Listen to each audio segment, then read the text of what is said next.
You're more eligible for mysticism than ever before. Ask the youth, are they interested?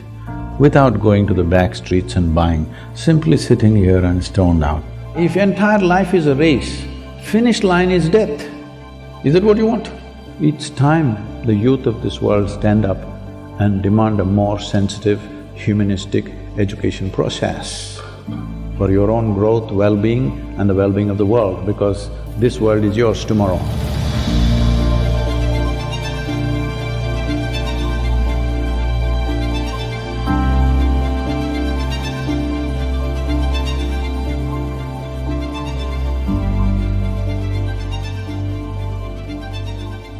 Mysticism is not some magic.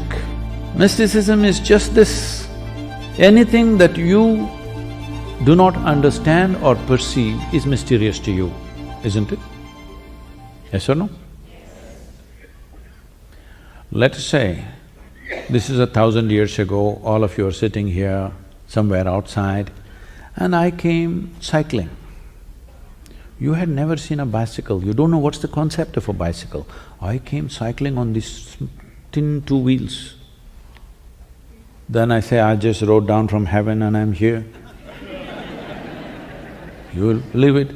Then I'll pick up somebody who's most inefficient and say, you come, you try, can you do this? Of course he will fall down. Then it's established, I rode down from heaven and things.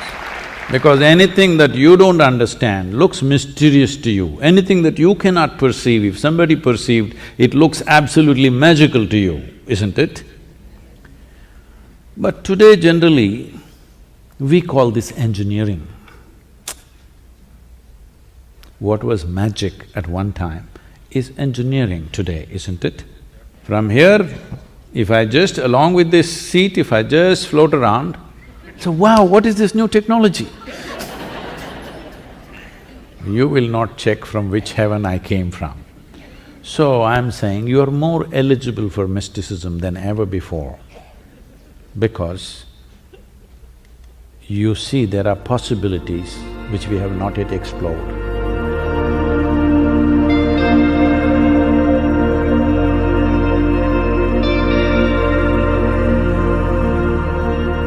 I'm a little bit perplexed when I'm talking to people who are younger, like say 20 years old, who are in a mode of strengthening their individuality and being actually totally resistant to this idea that they need to let the guard down. About a year and a half ago, nearly 2 years ago, we launched a movement called Youth and Truth. This is not an advice thing, this is not a religion, this is not some philosophy we're going to advise you how to be. Just, you have questions. When you're young, you have lots of questions. Whatever kind of question you bring, we will answer as it's sensible for you, in some way that it makes sense to you. And it picked up so much momentum that as I'm saying, over 162 universities right now invites are waiting, we're just not able to go. So what is it that draws them? So, I'm in Bangalore city. They've been inviting me to all these under 25 conferences, you know. There are under 25 conferences. Only those who are under 25, somehow I am eligible.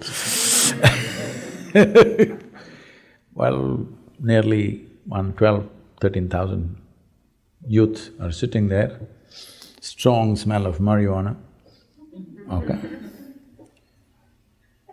So, there are many ways to approach them. I'm saying a simple way. Just look at my eyes. I'm always stoned. Ask the youth, are they interested? Without going to the back streets and buying, simply sitting here and stoned out. Would they be interested? All of them are interested. That's why they're after me.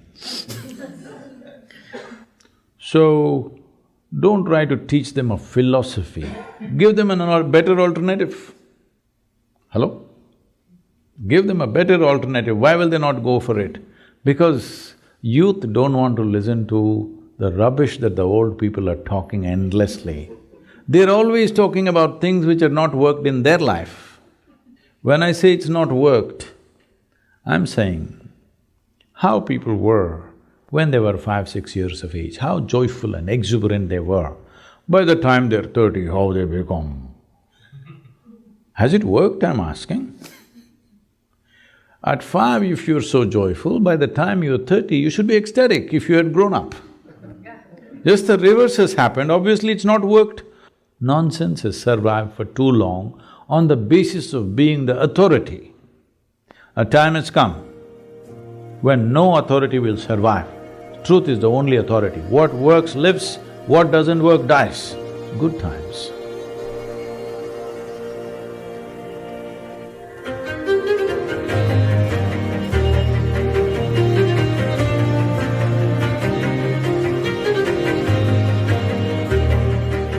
Unfortunately, we have created a movement in the world, education being the core of it. There are many other aspects. Education is the core of it, where it's always about conquering the world.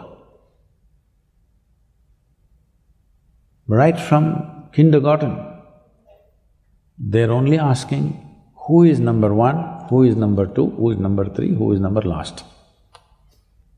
Education is a consequence of the general attitude in the society. We have become a conquering mode. I think this is a fallout from the imperial way of existence that we've had for last 3 centuries. That we think we are powerful and we are good only when we have everybody at our feet. Well, with technology, with worldwide growth of human aspiration, having everybody at your feet, times are over. But still we have not managed to change the education system fundamentally.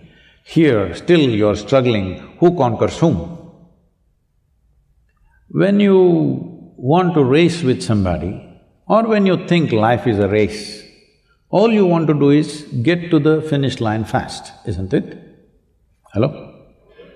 If entire life is a race, finish line is death, why don't you get there quick? Hello? Is that what you want? People are telling me that is also happening in the universities, unfortunately. That is also happening, most unfortunate. Why would a young person want to take his own life? When they want to take their own life, we are doing something very fundamentally wrong in the society. The main problem is this: we want everybody to be conquerors. Not everybody has a heart to be a conqueror. Not everybody wants to conquer anything. Hello? Everybody would want to explore, engage, understand, but not everybody wants to conquer. But we have set the whole world in a conquest mode. So the only way is all the sensitive people will get trampled, the crudest lot will get to the top. Not a good way to structure this society and this world. It's time we change the structures which make people. Education is an important process because nearly 90% of the human population is passing through that one sieve, isn't it? Hello? This sieve should become a sensitive, very humanistic sieve.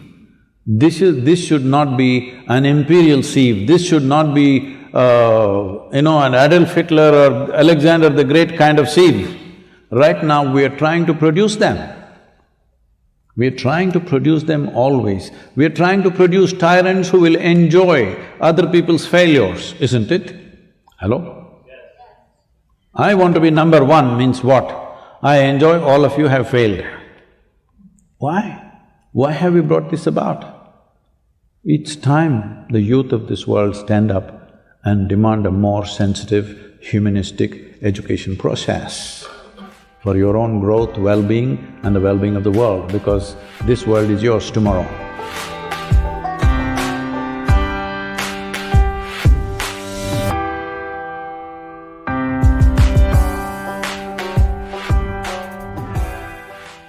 And you, as one of the people with some direct impact on the land, have taken on the challenge of planting 2.4 billion trees to rehabilitate the Cauvery Basin in India. To me, 2 billion trees sounds like a really huge number. Well, 2.42 billion trees definitely sounds like a large number. But that number, 1.3 billion people in dry lands, which is keeping Ibrahim awake in the night, is what I see as a solution, because India's population is about that. So these 1.3 billion people, if all of us commit to plant just 2 trees in the next 12 years, you got the number, all right, largely. So, our problems and solutions are not separate. If we harness a certain dimension, it becomes a solution. If we leave it unharnessed, it becomes a problem. So right now, will we harness this towards a solution or not is the only question. Kaveri calling is addressing Kaveri basin, which amounts for 83 to 84,000 square kilometers. To replenish the soil, you need leaves from the trees and animal waste. But both these things are missing, as Ibrahim was saying that whatever you do somewhere, somebody is growing it, all right? And now the markets are all over the world, so you don't sell only locally because it can always be sold at the other end of the world. So when this is the case, maintaining soil fertility, the richness of biodiversity in our soils is the prime responsibility. That's what Kaveri calling is about. I would like to really finish by thanking you again, Sadhguru, for coming to our offices this morning to the UN Convention to Combat Desertification. This is obviously your office, and Thank you very much. the work that you do is absolutely in line with the mandate of this convention, and we are very happy to work with the Isha Foundation and develop this partnership. We sincerely hope that there will be more leaders like you from around the world, not only in India but in other parts of the world, because for someone to dedicate their life into this mandate of sustainable development and a sustainable planet is absolutely essential. And so Kaveri calling is a 12-year commitment for me and all the volunteers around me. We need your support to make this happen. we are fully behind. And we are not looking at just one river. We want this to be a demonstrable model for the rest of the tropical world. Thank you very much.